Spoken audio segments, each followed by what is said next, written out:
But my name's Mike Warren, and I'm the new chair of Tiverton U3A, as from a couple of months ago.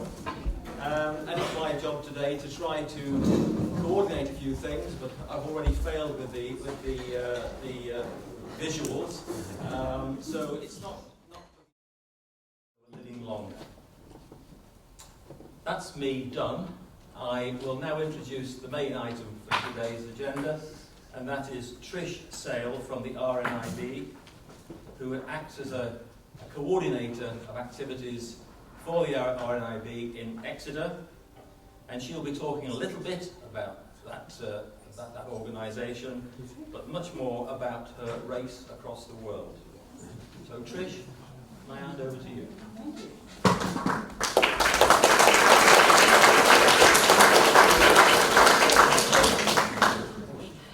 Or Trisha, or you over there in the corner.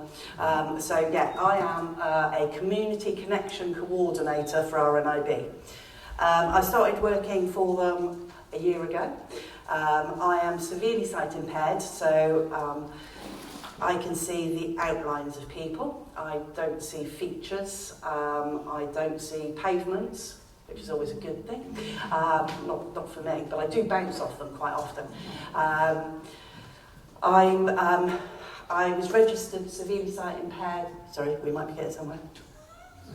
Not sure. 10 years ago. No. Are we? No, sorry. We haven't got any sauce. I don't know. Is that ketchup or bread? Daddy, who likes daddy sauce? So yeah, I was registered severely sight impaired about 8-9 years ago. I started losing my sight 12 years ago to a disease called chronioretinopathy uveitis. Good luck in trying to say that, because it's taken me 2 years to work out how to say it. And it's basically my immune system attacking my eyes, saying they don't belong to me anymore.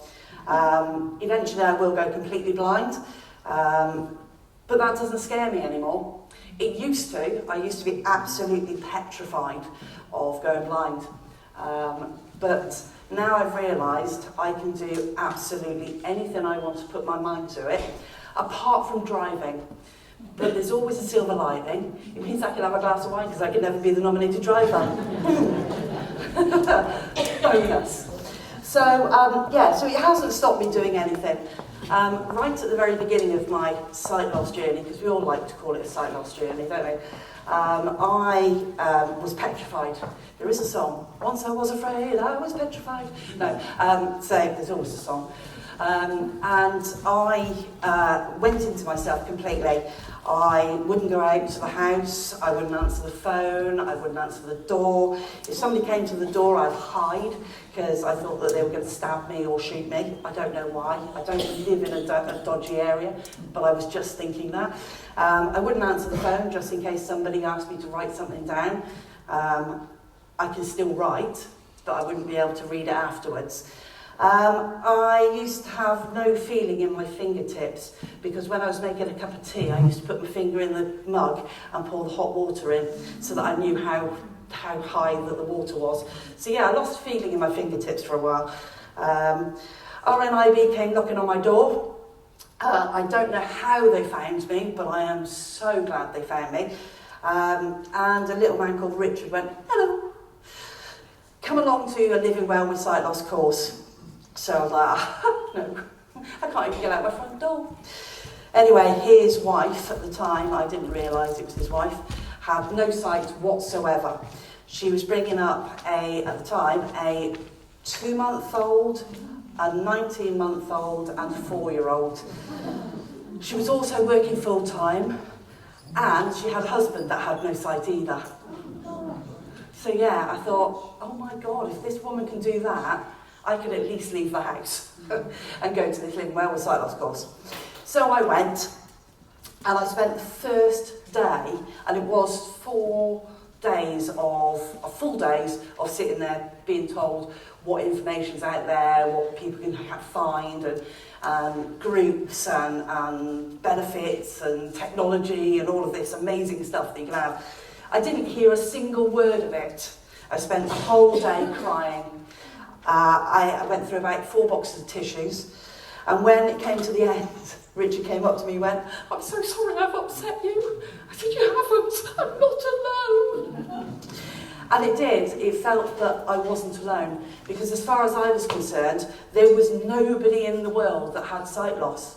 Nobody knew what I was going through. Nobody understood how afraid I was, how scared I was, how anxious I was, or any of that. Because I'd never come across...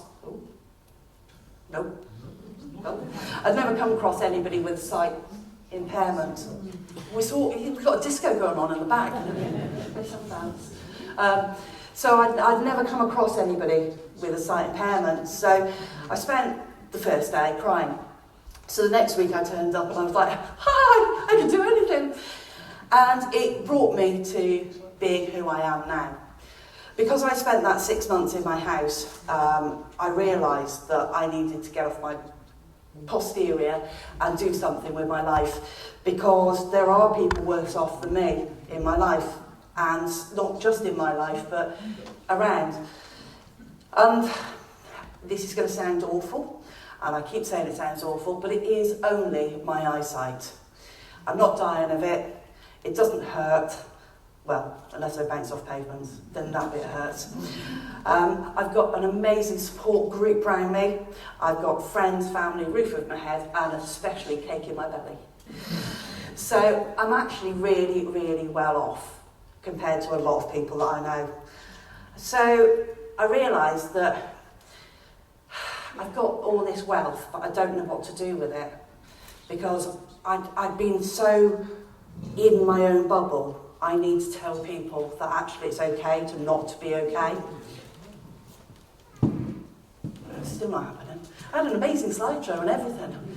You're just going to have to listen to me now, sorry. I then started volunteering for RNIB as a bucket collector, because, you know, that's what you do. But I wasn't telling my story. I wasn't coming out telling people, you know, it's fine. It's good, it's only eyesight. I know it sounds awful, it's only eyesight. And I do get told off for saying it, but so I'm sorry. But I wasn't doing what I wanted to do. I wasn't inspiring people, I wasn't telling people that it's fine. So at the time I was working for a bank, and it was all good, and I was fine, I was doing my thing.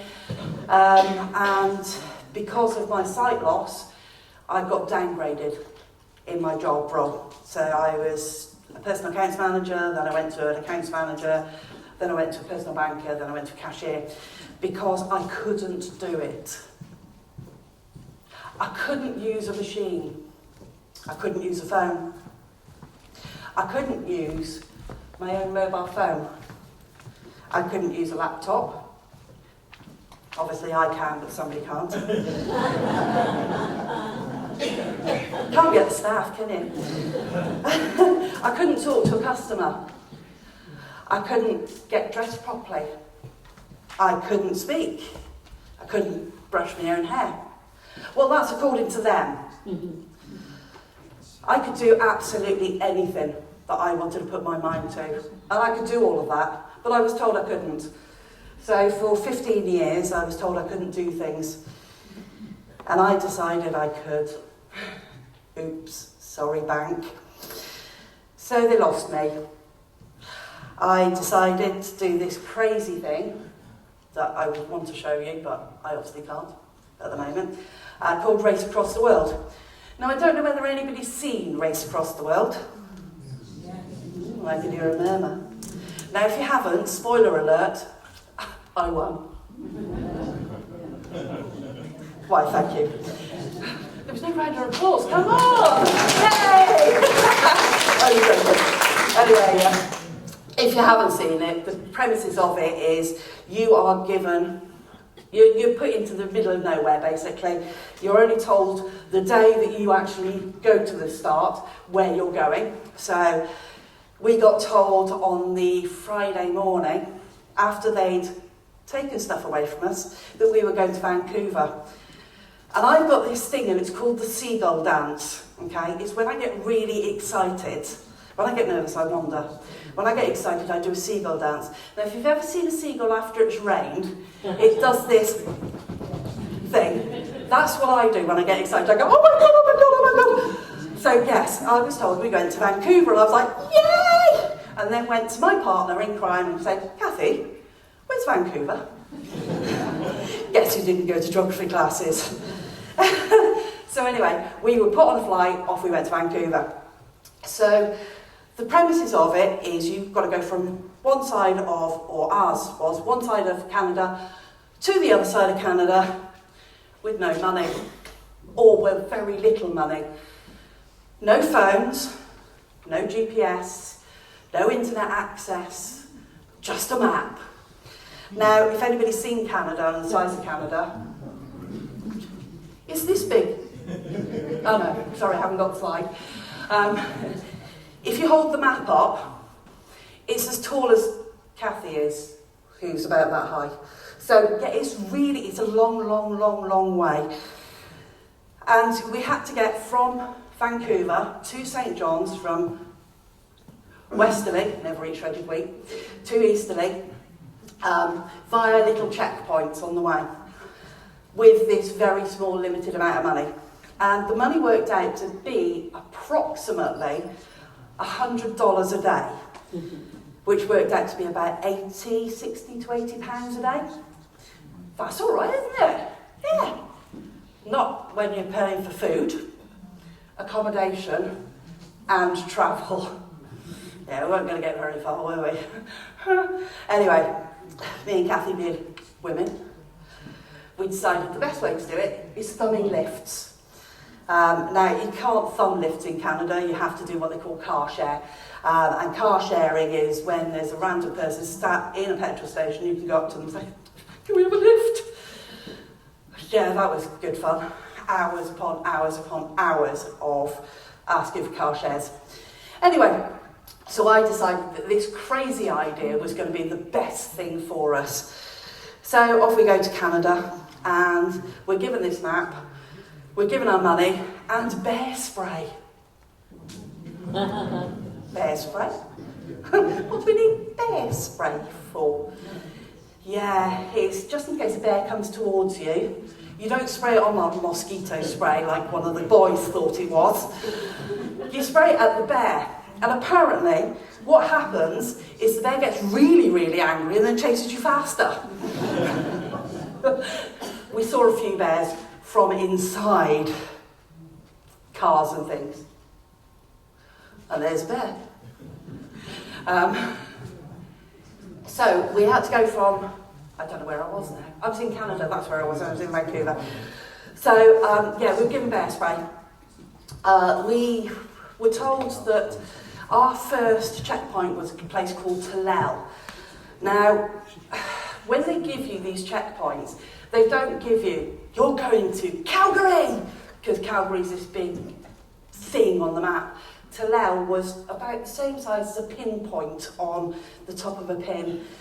And we thought we were going east, but we ended up going west on the first checkpoint. So when you actually get given these maps and stuff, you realise you're actually racing against other teams as well. And we were against 4 other teams. Myself and Kathy were late 40s at the time. A little bit older now, not much.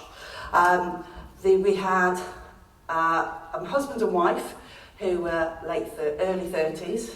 We had 2 brothers, late 20s, and father and daughter pairs, 2 pairs. Dads were late 40s, daughters were mid-20s. Both of the dads are in sport. Me and Kathy were like, well, this isn't going to work, is it? So anyway, first day, we had to get out of Stanley Park. Now, I'm used to parks having a couple of swings in it and a little kid slide and plastic stuff. I didn't realise that Stanley Park was about the same size as Wales. And I think I walked around the whole of it. Everybody, because me and Kathy do things differently, because we do. We're menopausal women that have brain fog and that don't know left from right and get lost in paper bags. That's nothing to do with menopause, that's just what we do. And everybody went left, where you could see the massive big bridge that took you out to Stanley Park. It was there. Me and Kathy went, we're doing our own thing. And turned right. 5.5 hours later, we were still in Stanley bloody Park. I've now got PTSD, and last weekend we went to Blackpool, and we stayed right next to a place called Stanley Park. I was like, no! It's haunting me. So, anyway, 5.5 hours later, we got out of Stanley Park, and we realised that we were staying the first night in a halfway house for drunks and alcoholics, which was right next door to the hotel that we were staying at the night before. We were going to do so well on this race, weren't we? Anyway, we decided that we don't run. These bodies don't run, okay? My legs don't run. I eat too much cake to run. So we walk with purpose. We do the walk, or the walk. We don't do running. Anyway, we found Talal. 5 days later, we got into the checkpoint second. We have no idea how we got in second after spending 5.5 hours in Stanley Park. Everybody else was halfway up the country. Anyway, we got there second. Had a great time in Talal. We got to spend a lot of time with First Nation countries, which is quite humbling. Because the First Nations, I don't know whether anybody knows about the history of Canada, it's not the nicest. We, British, didn't do them very good justice. But they've accepted us now, thank God. So we got to spend a lot of time with the First Nations, and we ended up fishing for squidgy duck. Now, yeah, I heard that, it's not a duck. I thought it was a duck. So I'm looking for these things going, wah, wah, wah. No. It's a tiny little hole in the sand, and it spits at you. And when you stick your fork in, turn it around, flick it out, it tastes disgusting. We spent 8 hours finding these squidgy ducks. They're like that and tubular, and they taste a bit like,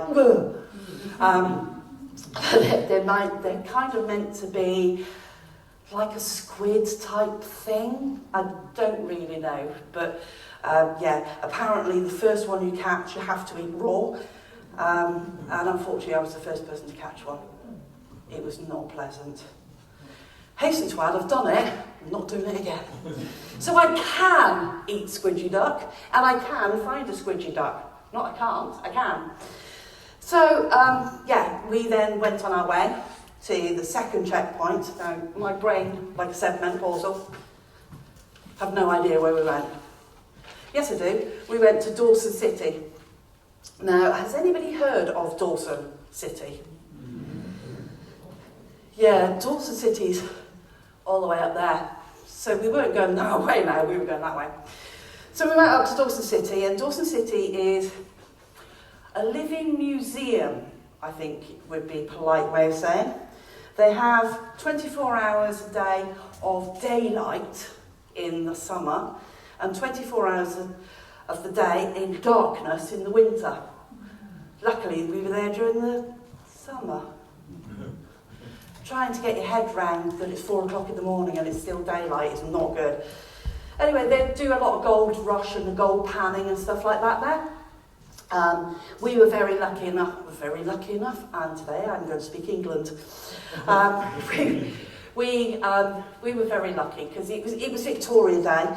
So Victoria Day is a bank holiday. It's like the Canadian bank holiday. I don't know what the arms are doing.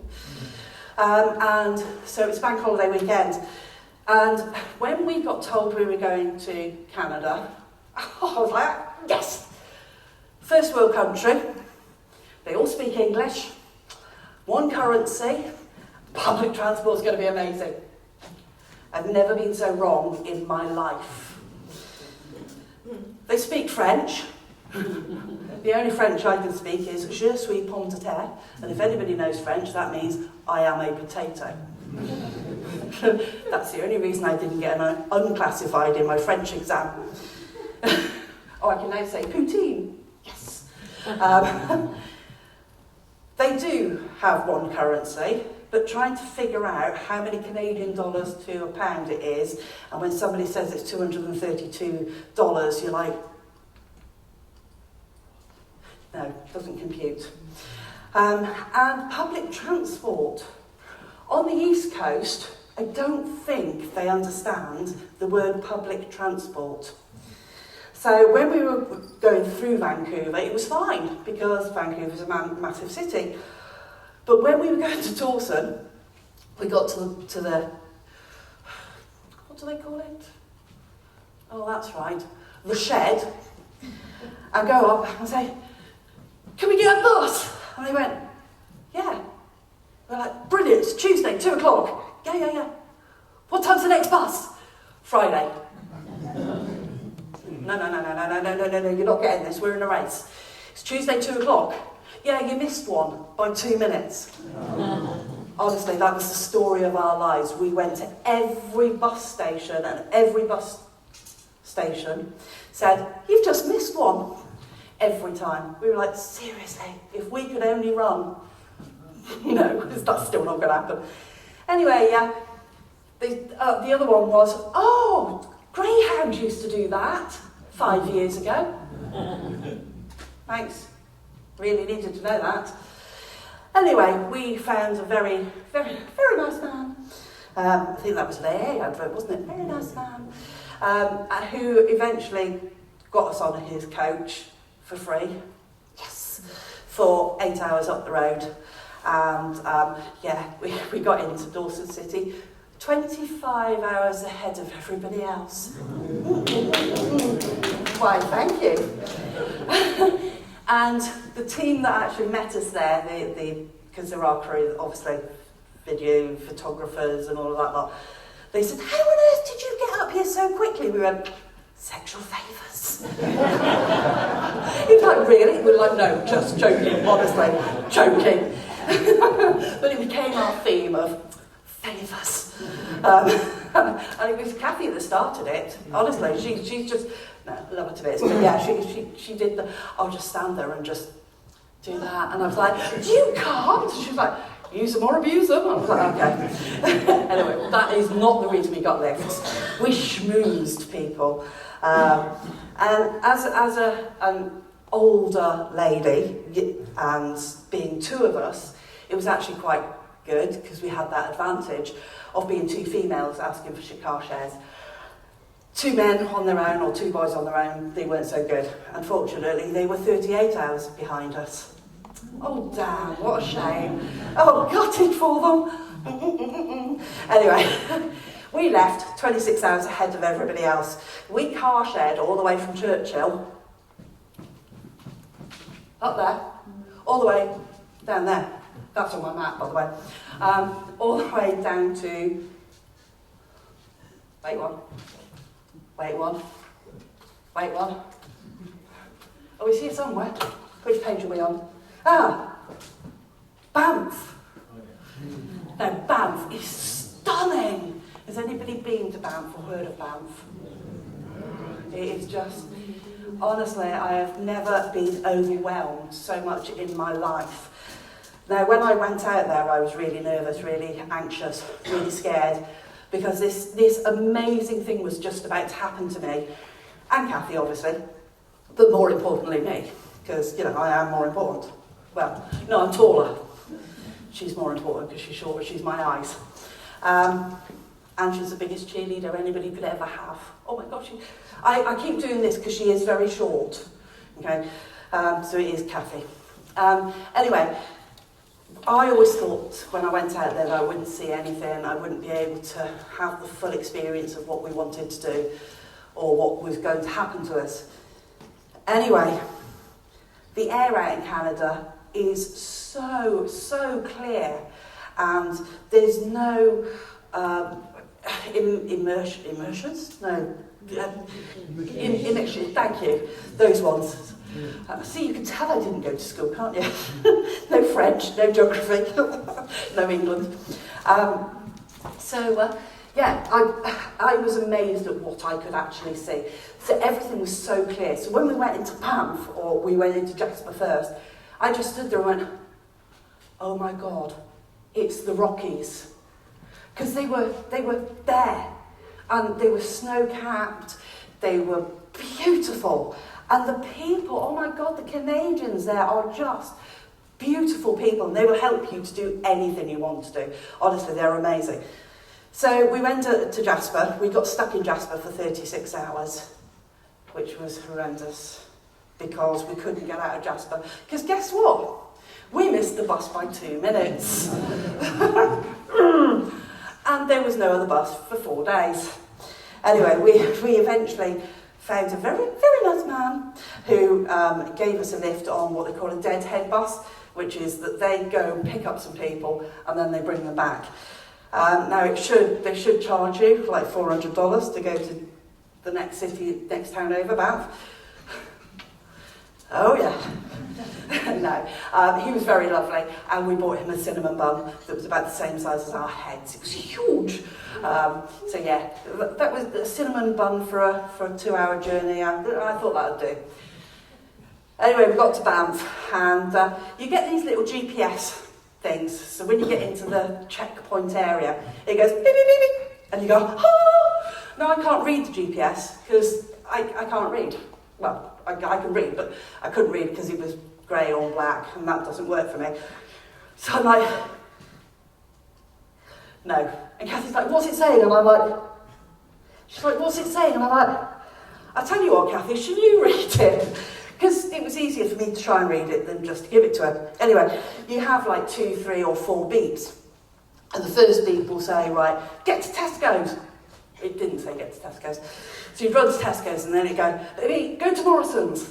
I don't know why it's always shops. So you'd run to Morrison's and then it'd say, right, go to Aldi. So you get to Aldi and then you'd open the book and find out whether you're last or first. So this beep beep went off and it said, go and find a footbridge. The only footbridge in Banff. So we're running up the main high street because they blocked off the traffic for some reason. Not sure why. The fact that there were 30 people running behind us with drums and things. We were like, what on earth is going on? And we thought that they were drumming us into the checkpoints, but it wasn't. They were having a carnival. So we were like, yes, it's us! And then realised it wasn't to do with us. Anyway, found the footbridge, went to a hotel, thought that we were checking in there, and then they said, get a gondola up to the 4th gondola. Gondola, isn't that in Venice? Oh, cornetto. No, a gondola is... okay, well, so I won't look at a 2nd-storey building because I get height palpitations. I am petrified. Don't ask me to stand on a chair because I can't even do that. Running up this hill, there's another song like that, isn't there? Kate Bush, running up the hill. See, there's always a song. Running up this hill, and on the side, I saw this gondola. And if anybody's seen the footage of that moment, that was exactly what was happening. So I'm stood there going, I can't do this, I can't do this, I can't do this. And I'm frozen in fear, crying my eyes out. And Kathy's going, I believe in you. She is from Wales. She just didn't randomly put a Welsh accent on. I was like, well, the problem is I don't believe in me. Now, we were told we could catch the gondola up, which took 8 minutes, or 8 hours in my head, or we could walk up, which was 4 hours. Now, we found out that it was actually an elimination round, and we didn't know where we were because we hadn't seen any of the other competitors on our journey there. So Kathy, being her little Rottweiler person, went, right then you, get in it! Okay. Honestly. So I got on this gondola and the whole thing just shook, went up and down, and I was like, oh my God, Oh my God. The best thing about it was I couldn't see diddly anything because my eyes are bad. Yes!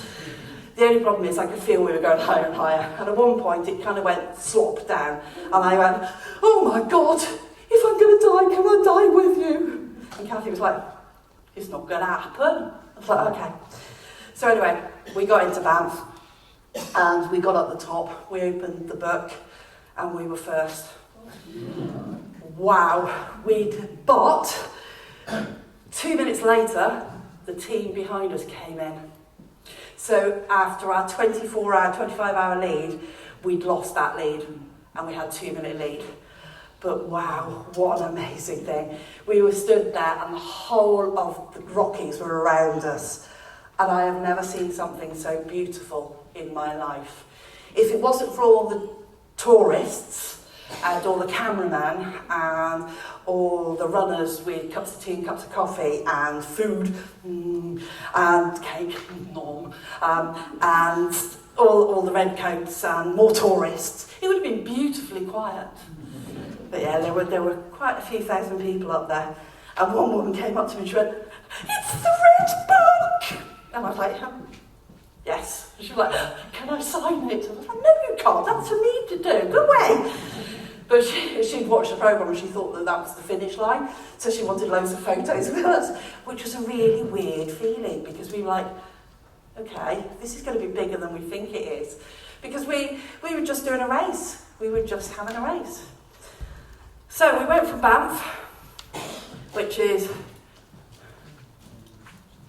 here, to Churchill, which is up there, and even off the map. Now, Churchill is in Nunavik, which is in the middle of absolutely nowhere. So much so that it's got nothing to do with where they are, but the sea was ice. So the actual sea was ice. I still can't get my head around that. You can see what the lakes are frozen, and you can see snow on the side, but the actual sea was frozen, and you could see the waves had frozen. You're like, this is mad. It's absolutely mad. But again, I could see it. I was like, oh my God, oh my word, how is this possible? But on the way to Churchill, myself and Kathy decided to stop. One of our jobs, because we had to have jobs to make up the money that we'd spent and that would get us to the next checkpoint. And one of them was putting up a teepee. Yay! Kathy, this short, me, this tall and no sight, poles that were 40 foot tall. 2 women, it was not going to work, was it? Well, you should have seen us. We were like Tweedledee and Tweedledummer. To you, to me, to you, to me. Honestly, you have to get 3 poles to do that to begin with. It took us 4.5 hours to get 2 poles to stand. Honestly, we were so bad. We were so bad. But we made the teepee, and we got to spend the night in a teepee. Yay! Well, my bucket list, sleep in a teepee. Bing! I didn't realise it was on my bucket list until I slept in one. It was really cold, and it was full of midgets, sorry, not midgets. That would have been a bit weird, wouldn't it? Yeah, sleeping with a lot of midgets. Midgies and mosquitoes. Yeah, they were our best friends. Honestly, they were horrific. And the camera crew, they stayed in a nice 5-star hotel for the night. Kids. Apart from one of them that had to stay with us. She got bitten so badly. We got a mosquito net. She didn't.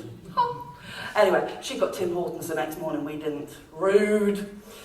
Anyway, so off we went to Churchill. Once we got to Churchill, we got into Churchill second. Yes, second. Which I was surprised at, because again, we'd had to do a lot of car sharing.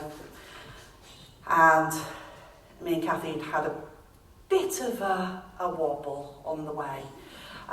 It was mainly because I decided, me being me, bull in a china shop and being petrified of heights, that I would jump up a ladder and go and hang off this bit of string at the top of a teepee.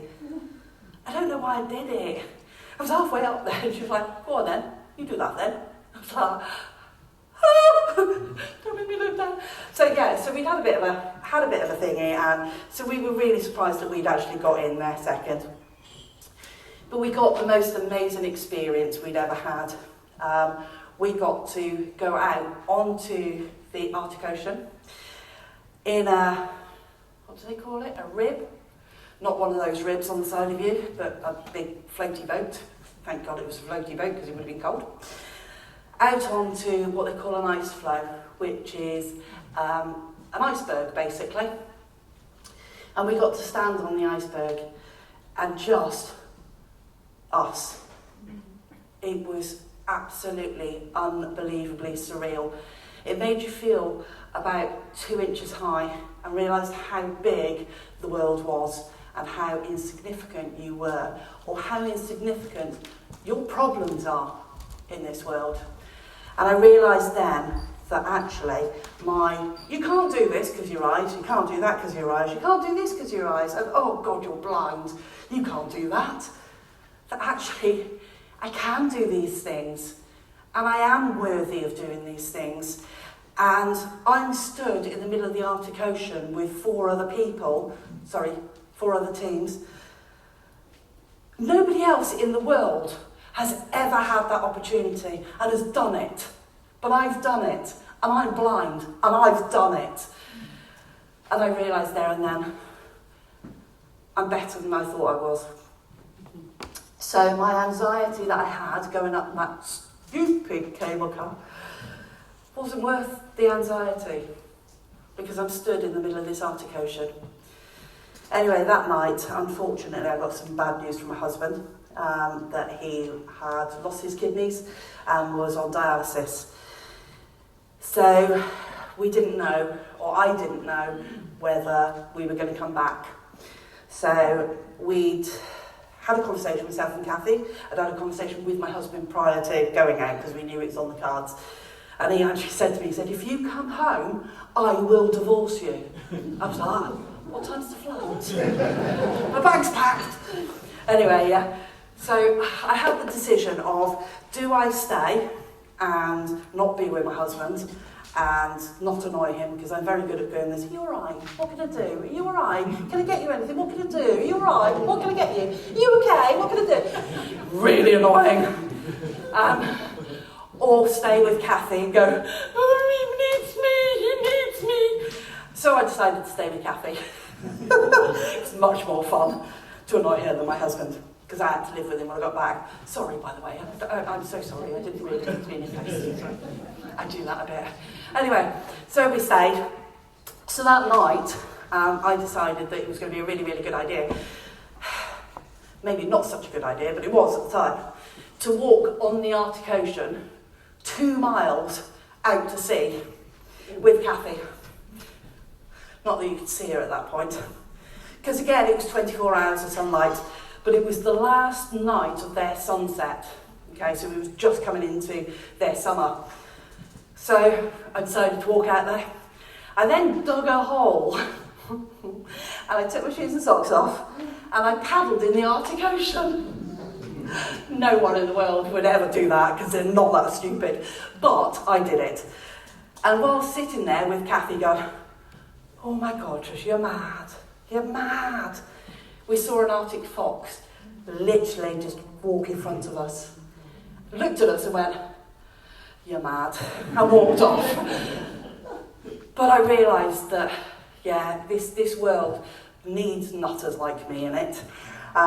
Needs me to be me, not be what everybody else perceives me to be. That I can't do things because I'm blind, I'm disabled, I can't do that. You broke your back, you can't do that. You know? And I realised then that I am a lot better than a lot of people think I am. But I did believe them. I sometimes still believe them. So from Churchill, we went to Manitoulin Island. Again, a lot of car shares. We got to muck out some horses. Yeah, that was fun. Not. I don't like horses. I'm sure I actually don't like a lot of things in this world, and I'm afraid of a lot of things in this world, but I don't show it. Well, if looking at a horse going, isn't showing it, then I'm doing really well. But we got to eat cake. Yes! So on this 8 weeks, our food budget was, like I said, not a lot, so £80 a day. One of our bus journeys, one of the very few bus journeys we had, cost $252 per person. So we realised we needed to claw money back, especially when we got to Manitoulin Islands, because we were real close to the end. We were at kind of checkpoint 7, and we had 2 to go before the end. And we realised that we had no money whatsoever. It worked out that we had like $30 a day, and that was it. And we weren't going to get very far, so we had to squirrel money back as quickly as possible. So we ate cream cheese and crackers. But not like your Philadelphia. No. It wasn't even your Aldi special. It was just awful. Honestly, it was just like white oil on the cheapest crackers that tasted of fluff in the light. It was awful. We did actually spoil ourselves one day. We had a jacket potato cut in 2 with cream cheese on it. Luckily, when we got to the checkpoints, it didn't come out of our budget. Didn't it just? We had to be rolled out of the checkpoints. So yeah, we got to Manitoulin Island, and yes, it was my birthday. I know. I was so excited. I was like, I can have cake. Oh my God, they brought the biggest cake you've ever seen in your life out. I was like, oh my God. And you can't take food with you when you leave the checkpoints. So I had cake for breakfast. I had cake for 11s. I had cake for 10s. I had cake for 9s. Yeah, I literally went to bed with this tray bake. Well, it was you know the normal size tray bakes you get? It was one of those on steroids. It was huge. And there were 8 of us to eat it. Well, no, me. It's all about me. So I took it out to my room and I sat there 2 o'clock in the morning eating this cake, going, this is amazing. And then thinking, I'm not going to eat tomorrow. Keep going. Anyway, yeah, so 8 o'clock in the morning, breakfast, cake, followed by waffles, followed by cake.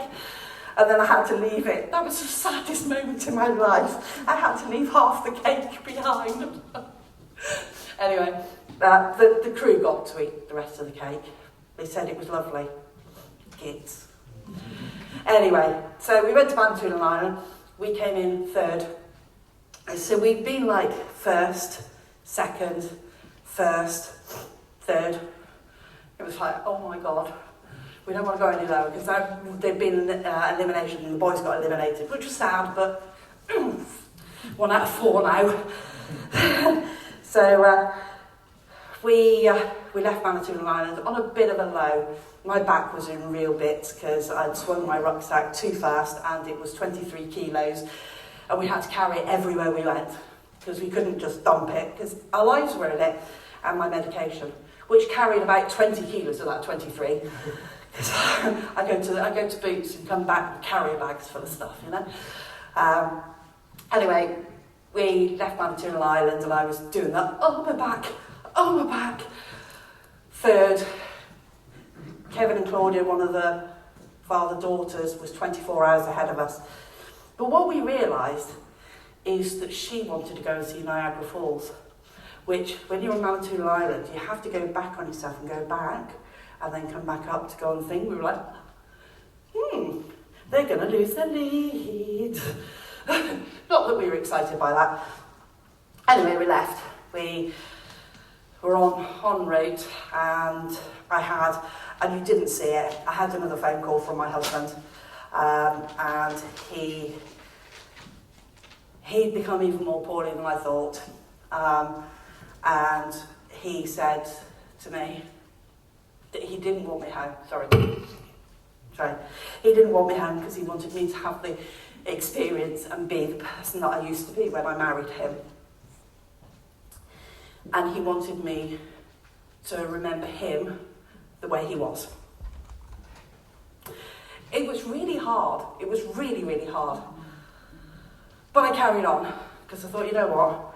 I've got to prove to myself that I can be that person that I used to be. That I was that person that he married, the person that had the steel and the fire in her belly. And I had to get home, and I had to prove to him that I am worthy of looking after him, and that I will do it, because I can do things. So we carried on. We ended up in Quebec City, which is absolutely stunning. And if anybody has never been to Quebec City, seriously put it on your bucket list.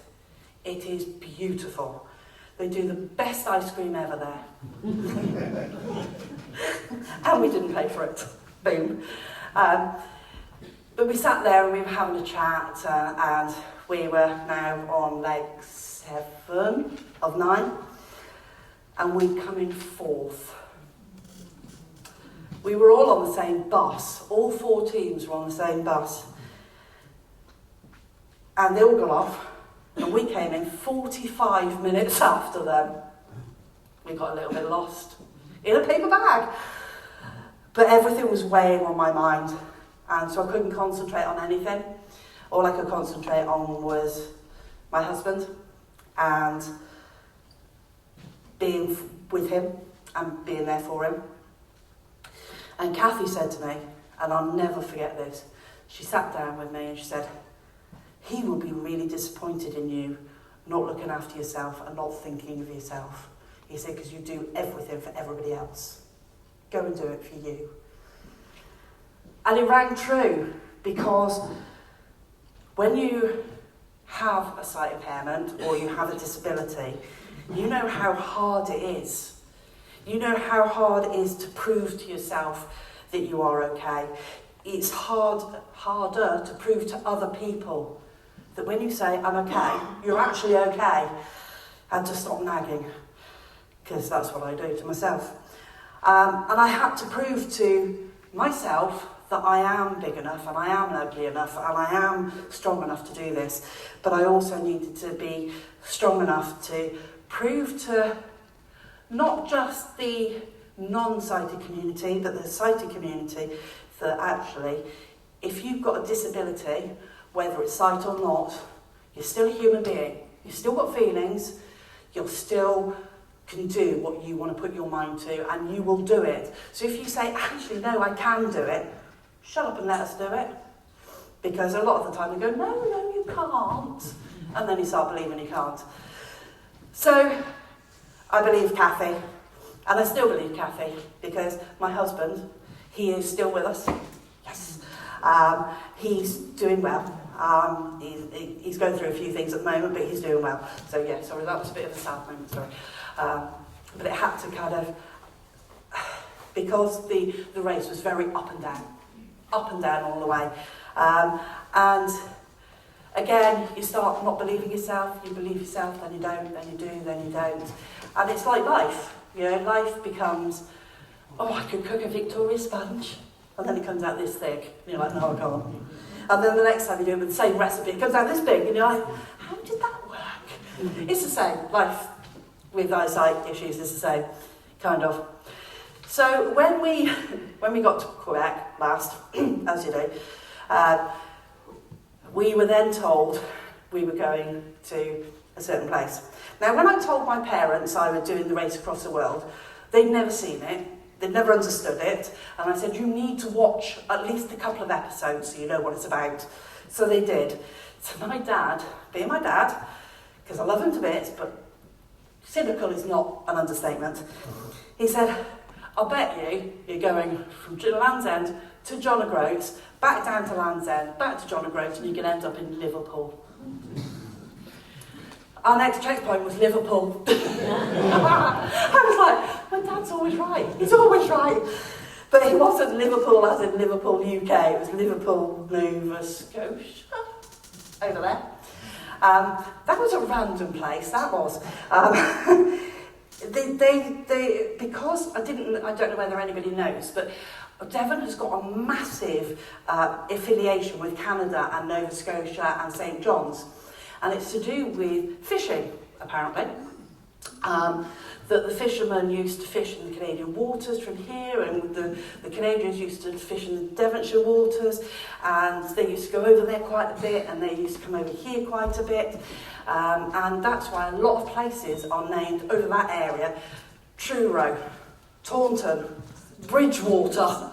I was like, I'm confused. Where am I? Am I in Canada or am I in Devon? So yeah, a lot of places are actually named after Devon, which is really strange. But yeah, Liverpool. And why, when somebody says you're going to Liverpool, you go, going to Liverpool? I don't know why you have to do the accents, but apparently everybody does. So yeah, we trotted to Liverpool, and we went to a lobster restaurant. Now, it's one of the top restaurants in Canada for lobster. And we were taught how to teach people, this is confusing, just bear with me. We were taught to teach people, so they could teach people how to open lobsters without any tools and without getting muck all over you. So they taught us, and they said, you do this, do that, do that. And you get the claw, and what you do is you turn it upside down, you do that with it, which is squishing it back and forth, hold it over your mouth and all the juice comes in. And it's amazing. It's like the most amazing hot chocolate you've ever drunk in your life. And I'm thinking hot chocolate fish. Not sure about that. But they said it is amazing. I don't like shellfish. I don't like heights, don't like shellfish, don't like spiders. Yeah, we've got a list of don't likes at the moment, haven't we? So Kathy, who loves shellfish, went, I'll go first. I was like, okay then. So she went, come. Oh, it's all right, it is. It's all right. It's not fabulous, but it's all right. So I went, oh, well, here I go. And I did that, and I went,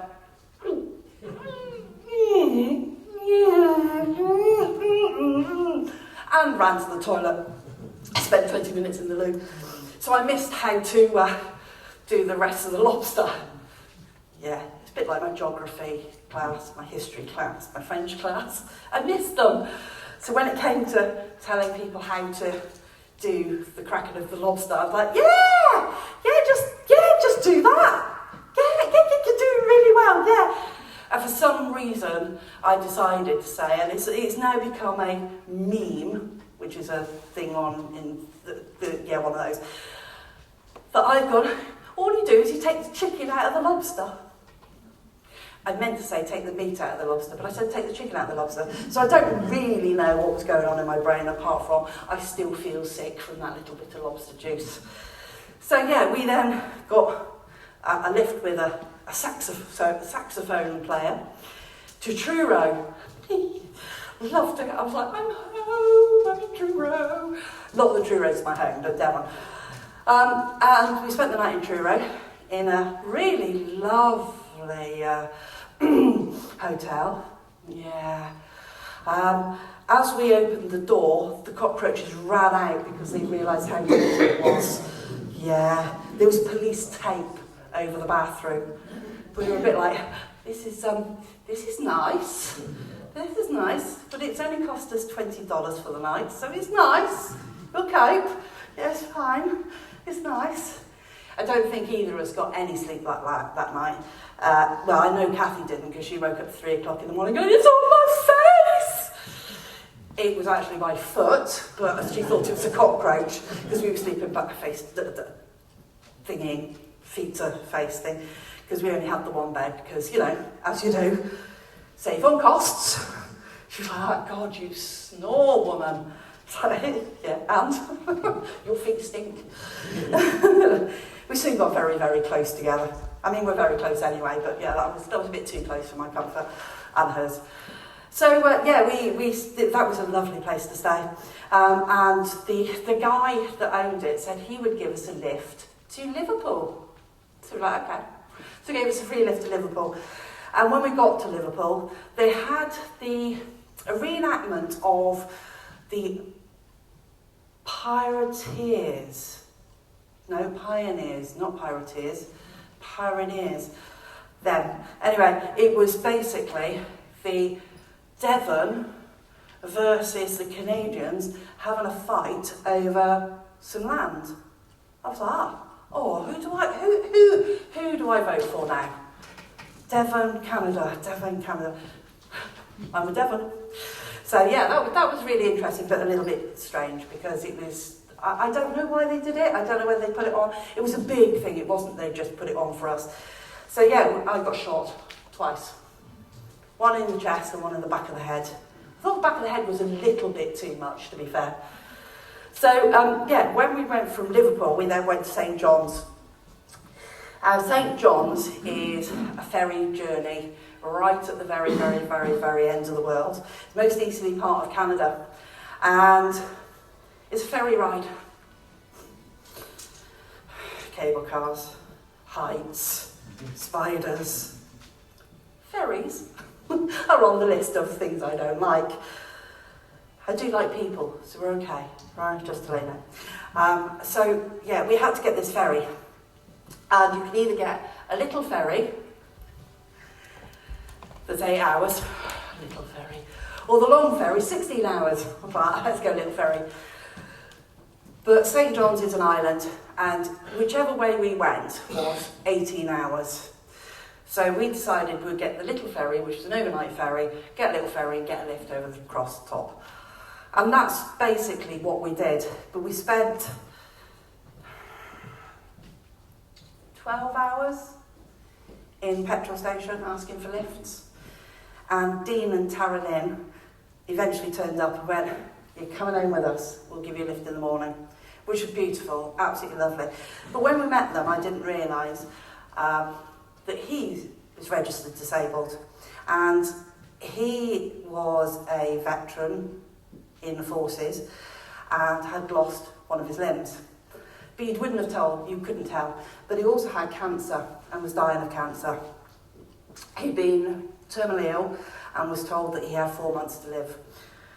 2 years on, he's still with us. Amazing, amazing man. But he was like, "It's 4.5 hours up the road. I'm going to give you a lift." We're like, "What?" He said, "Honestly," he said, "I spend all my day with people telling me I can't do things." And I'm like, "Oh, really? Strange that." He said, "And I'm going to do this. I'm going to give you a lift 4.5 hours up the road for nothing. And I'm going to give you a lift. I'm not going to give you a lift back because nobody didn't want to come back.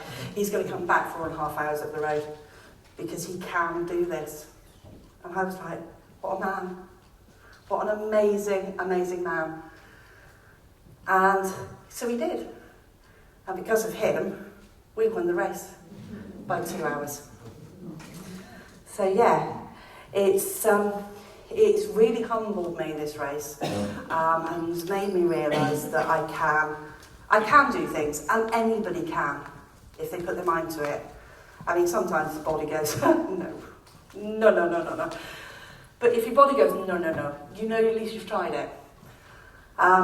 So when I got back, met my husband, bless him, and had a chat with him, and I went, "I need to go to China." It's like, "What?" I said, "I need to go to China. It's on my bucket list. I need to do it." And he was like, "Bye." So off I went to China. And I walked the Great Wall of China.